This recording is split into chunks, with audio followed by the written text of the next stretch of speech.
Oi, pessoal! Vamos começar mais uma aula. Aqui é a professora Letícia e o assunto dessa aula é sobre sistemas estruturais reticulados.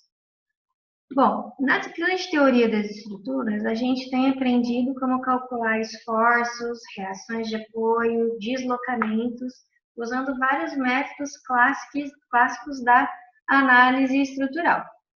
Então, esse arquivo que eu estou mostrando aqui para vocês, ele foi enviado, tá? Vocês têm ele em PDF aí no portal. Então, vamos lá. A gente entende por estrutura a parte da construção que é responsável pela estabilidade e resistência às ações externas. Ou seja, ela é quem estabiliza e resiste, não só contra colapso, mas também contra, por exemplo, deformações excessivas em estruturas quando são aplicadas cargas externas, que são força-peso próprio, força-peso de paredes, peso de equipamentos, e também ações como cargas de vento e ações decorrentes do próprio uso e ocupação, né? Tudo isso, quem resiste é a parte da estrutura. A estrutura submetida a ações externas deve tanto apresentar segurança quanto a ruptura dos materiais utilizados, como também a estabilidade global ou parcial de todos os seus elementos. Estabilidade global, ela vai estar relacionada com a estabilidade da estrutura como um todo. E a estabilidade parcial seria cada elemento estar estável individualmente. Por que é importante isso? Não só a estrutura ser estável como um todo, mas porque se um elemento da minha estrutura perde a estabilidade, ele afeta todos os outros, né? Além disso, deve-se demonstrar bom desempenho estrutural no que diz respeito a deformações e durabilidade, de acordo com o fim e vida útil para qual cada estrutura foi projetada. Então, uma das primeiras coisas que a gente precisa fazer ao projetar uma estrutura é definir qual o sistema construtivo e qual o material que vai ser utilizado, seja concreto armado ou protegido, madeira, aço, argamassa armada ou alvenaria estrutural. Então, o que isso quer dizer? Uma das primeiras fases que a gente precisa estar considerando na fase de projeto é definir o sistema construtivo. Por exemplo, eu vou executar uma edificação, eu preciso primeiramente definir se eu vou estar construindo isso usando vigas e pilares, se eu vou fazer com laje ou não, se eu vou usar, por exemplo, uma alvenaria estrutural, que daí eu dispenso o uso de vigas e pilares, né? Como é que vai ser o sistema construtivo que eu estou utilizando? Além disso, qual é o material? Se eu vou usar concreto, eu vou usar concreto armado, concreto protegido, né? Então, tudo isso são coisas definidas nas fases iniciais. Depois de definido tudo isso, a gente vai para a parte da análise estrutural. E essa análise estrutural ela tem um objetivo. Então, dada uma estrutura com características geométricas e mecânicas conhecidas, submetidas a certas ações, que podem ser tanto cargas, forças concentradas, distribuídas, momentos, como também deformações impostas, que é o que ocorre quando a gente tem recalques de apoio, ou deformações que ocorrem inevitavelmente devido à variação de temperatura. Então, feito isso, dada essa estrutura, a gente precisa determinar os deslocamentos verticais, horizontais e rotações de todos os pontos da estrutura e determinar também os esforços internos que ocorrem, né, quando essas deformações elas são produzidas, que seriam força axial, normal de tração ou compressão, força cortante, flexão e torção. E ainda determinar também as reações vinculares, que são as reações de apoio. Então, depois que a gente estabelece qual é o modelo estrutural que vai ser utilizado, as estruturas elas podem ser tratadas globalmente ou divididas em diversos elementos. Então, para estudo, para finalidade acadêmica, a gente costuma dividir em elementos, né? Analisa primeiramente as vigas, depois os pilares, as lajes, né? Isso facilita o nosso processo de cálculo. Com relação às suas dimensões, as estruturas podem ser classificadas em reticuladas, laminares e tridimensionais. A gente vai focar nessa aula nas estruturas reticuladas, ver a definição, né, e por que a gente está estudando as reticuladas. As estruturas elas podem ainda ser classificadas em três tipos: hipostáticas, isostáticas ou hiperestáticas. As isostáticas também são chamadas de estaticamente determinadas, e as hiperestáticas são também chamadas de estaticamente indeterminadas. Então, as estruturas elas podem ser classificadas como hipostáticas quando elas são estruturas instáveis, tem algum tipo de equilíbrio instável. Então, elas ocorrem quando as vinculações elas não são suficientes para estar restringindo a movimentação da estrutura a ponto que ela seja instável. Já as estruturas isostáticas, elas ocorrem quando são restringidas as movimentações, então as reações vinculares, os apoios, eles trabalham de forma eficiente para que a estrutura seja estável, e nesse caso o número de incógnitas ou de reações vinculares que a gente precisa determinar, ela é igual ao número de equações de equilíbrio estático. O número de equações de equilíbrio estático, para situações onde a gente tem uma estrutura comumzinha, sem a presença de nenhuma rótula, a gente utiliza igual a 3. A gente utiliza 3 graus de liberdade para análise de um problema plano. Então, forças em X, forças em Y e movimentos fletores, né?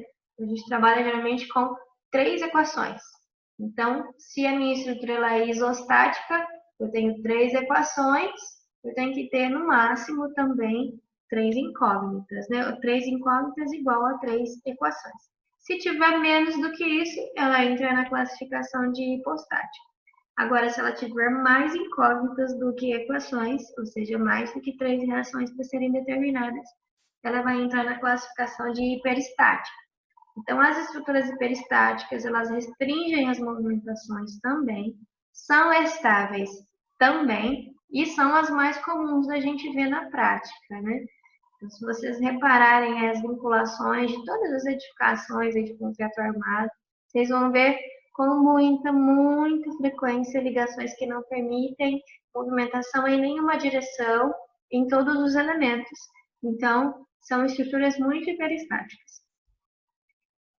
As estruturas hiperestáticas elas não podem ser calculadas usando os métodos que a gente vinha utilizando anteriormente. Então, nós vimos lá desde mecânica geral que aplicando as 3 equações de equilíbrio, que é a pressão somatória de forças em x, y e momento, a gente consegue resolver problemas de encontrar reações, de encontrar esforços como normal, momento, cortante, a gente conseguia calcular dessa forma as tensões, né? Tudo usando as 3 equações de equilíbrio. Mas isso porque a gente estava trabalhando com estruturas isostáticas.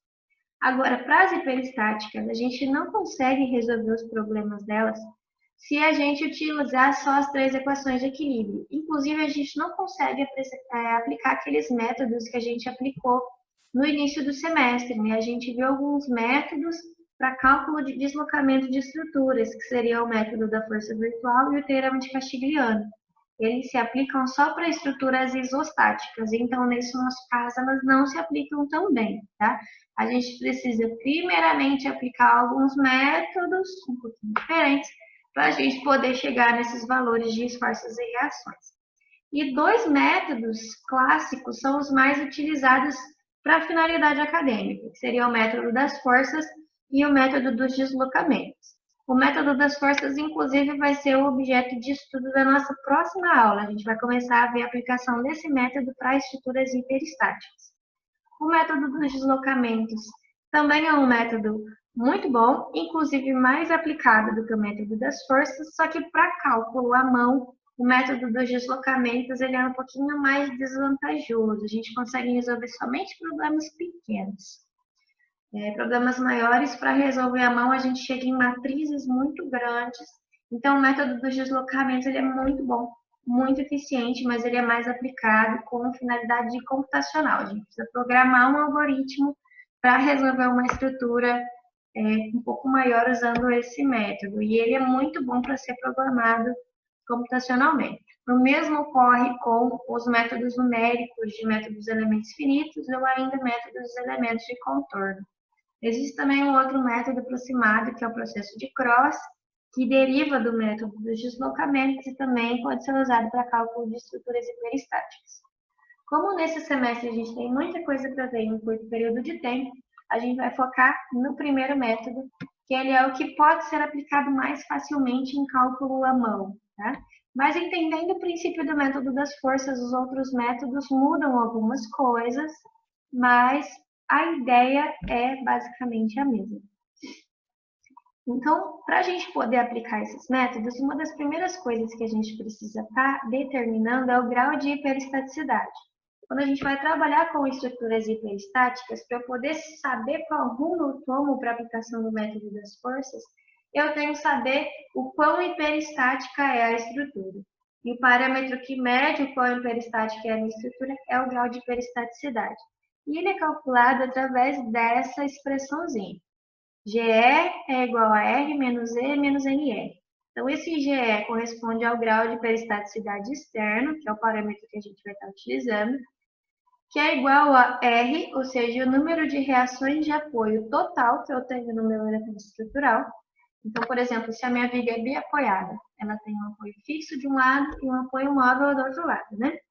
No apoio fixo, ela vai ter. Vamos considerar uma biapoiada com 2 apoios fixos. Se ela tem 2 apoios fixos, em cada apoio fixo eu tenho 2 reações, né? Uma vertical e uma horizontal. Então, se eu tenho 2 apoios, eu totalizo para a minha viga 4 reações de apoio. Então, aqui no R eu colocaria 4. O E corresponde ao número de equações da estática. Então, como eu falei para vocês, em estruturas que não têm rótulas, a gente pode considerar igual a 3. Né? E NR é o número de equações proveniente das rótulas, se houver. O NR ele é determinado dependendo do número de barras que estão ligadas a essa rótula. Então, NR é igual a B menos 1, né? Ou seja, o número de barras ligadas à rótula menos 1. Bom, vamos ver aqui alguns exemplos. Nessa primeira viga, eu tenho o engaste do lado esquerdo e um apoio móvel do lado direito, né? Então, aqui desse lado esquerdo, eu vou ter 3 reações de apoio, vertical, horizontal e momento no engaste, e no apoio móvel apenas uma reação de apoio. Então, eu tenho um total de 4 reações de apoio. Ou seja, R é igual a 4. Menos E, que é 3, a gente trabalha com 3 equações, né? Menos NR. NR eu vou usar só quando tem rótula, então aqui não tem nenhuma rótula. Ou seja, R igual a 4, E igual a 3, eu chego num GE igual a 1. Vamos para essa outra situação aqui. 3 reações de apoio no engaste, mais 2 reações de apoio no apoio fixo. Então, o total aqui é 5 reações. 5 menos 3 menos 0, porque não tem nenhuma rótula, a gente chega em um grau de hiperestaticidade igual a 2. Vamos ver agora essa situação aqui. Eu tenho 3 apoios fixos. Então, em cada apoio fixo, eu vou ter 2 reações. Então, totalizam 6 reações de apoio na minha peça inteira. Menos a quantidade de equações de equilíbrio, 3. Menos ainda NR, que depende da rótula. NR é igual a B menos 1. E B é a quantidade de barras ligadas à rótula. Então, aqui está a nossa rótula. A rótula é uma ligação articulada, né, onde é a somatória dos momentos. Aqui nesse ponto da rótula vai zerar, então não transfere momento de um lado para o outro. Tá? Então, nessa rótula eu tenho 3 barras ligadas. Então, B igual a 3. Significa que NR vai ser igual a 3 menos 1. Então, NR é igual a 2. Então, eu fico com 6 reações, menos 3 equações, menos 2, que é o valor de NR, né, referente à quantidade de barras ligadas à nossa rótula. Então, a gente chega num grau de hiperestaticidade igual a 1 para esse pórtico aqui. Agora, nesse outro pórtico, a gente tem um engaste e um apoio fixo. No engaste, 3 reações, no apoio fixo, 2 reações, então totalizam 5 reações no total. Menos as 3 equações de equilíbrio, somatória em x, y e momento, menos a quantidade de barras ligadas na rótula, menos 1, essa formulazinha aqui. Então, aqui eu tenho a rótula, eu tenho 2 barras ligadas a ela, então B igual a 2, ou seja, 2 menos 1, NR igual a 1, tá aqui. Então, 5 reações, menos 3 equações de equilíbrio, menos MR, que é igual a 1, ou seja, grau de hiperestaticidade igual a 1. Tranquilo? Então, essa é uma situação em que a gente tem 4 estruturas e aqui calculados seus 4 graus de hiperestaticidade. Gente, é só a aplicação dessas duas formulazinhas aqui, tá? Tranquilo. Então, uma estrutura ela é determinada como reticulada quando uma dimensão predomina em relação às outras duas. É o que ocorre, por exemplo, em vigas, em barras de treliças, em pilares, né? Vamos pensar em uma viga, o comprimento dela é muito maior do que a sua largura e altura, né? Que são as dimensões da seção transversal. Então, a gente pode considerar como uma barra reticulada. Então, a gente pode usar esse princípio, né, os princípios das estruturas reticuladas, para vigas, para pilares e barras de treliça principalmente, tá?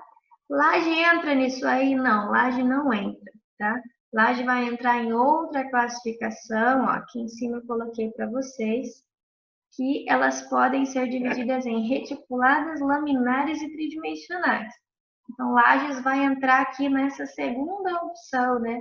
Seria a situação em que a gente tem duas dimensões muito maior que a outra. A laje ela é uma placa, ela não é uma barra. Então, por isso, laje não entra no princípio aqui de estruturas reticuladas. Bom, são em geral, então, denominadas barras, cujo eixo, que pode ser reto ou curvo, é muito mais longo do que as dimensões da seção transversal. As estruturas reticuladas elas são divididas em elementos ligados entre si por pontos nodais, denominados nós. Então, a gente vai compor uma estrutura reticulada unindo barras através de nós. Então, as ligações entre essas barras é o que a gente chama de um nó nessa estrutura. As ações e deslocamentos são discretizados nos nós e a composição desses elementos para constituir a estrutura resulta em um sistema de equações algébricas que é tratado matricialmente. Então, essa aqui é a forma como a gente trata as ações e deslocamentos para utilizar um daqueles métodos de análise de estruturas hiperestáticas. Então, a gente precisa ter cargas e deslocamentos aplicados em nós específicos e a gente monta sistemas de equações algébricas utilizando matrizes para resolver esses problemas. Cada elemento ele é representado por uma linha reta, que coincide com o eixo da barra e ele liga dois nós. Então, quando eu tenho um nó de um lado e um nó de outro lado, eu tenho uma barra ligando esses dois nós. Isso pode ser, por exemplo, a representação de uma viga. Então, essa barra é o que a gente vai chamar de elemento. Uma extremidade livre, assim como uma extremidade vinculada a um apoio, também é considerado um nó, tá? Então, início e fim de barra também, ali a gente coloca um nozinho. A noção de nó pode ser generalizada quando for conveniente, dividindo-se a barra em dois elementos separados por um nó fictício. Deve-se criar um nó fictício sempre que houver descontinuidade de tipo de material ou de tipo de seção de barra. Então, vamos tomar como exemplo essa barra aqui. Ela tem uma seção transversal mais espessa e aí lá pelo meio da barra ela vai afinar a seção transversal. Nessa extremidade ela está engastada e na outra extremidade ela está livre. Então, se eu for fazer uma representação, né, desse sistema como um sistema reticulado, né, usando nós e elementos, eu vou inserir um nó no início da barra e um nó no final da barra. Além do que, onde eu tenho mudança de seção transversal, ou mudança no tipo do material, ou ainda a presença de cargas concentradas, nesse ponto eu vou incluir mais um nó. Então, nesse esquema eu fico com 3 nós e 2 elementos, ou seja, 2 barras que ligam esses 3 nós. Pode-se também criar um nó fictício sobre uma carga concentrada. Então, aqui eu tenho a presença de uma carga concentrada de 20, então eu posso criar um nó aqui debaixo dessa carga de 20 também, para estar facilitando os cálculos. Uma estrutura reticulada ela é uma idealização de uma estrutura real em barras. Esse sistema é destinado a proporcionar o equilíbrio de um conjunto de ações. Então, as estruturas reticuladas podem ser classificadas em 6 principais tipos: vigas, treliças planas, pórticos planos, treliças espaciais, grelhas e pórticos espaciais. A gente já vai ver aqui algumas figurinhas que representam cada um.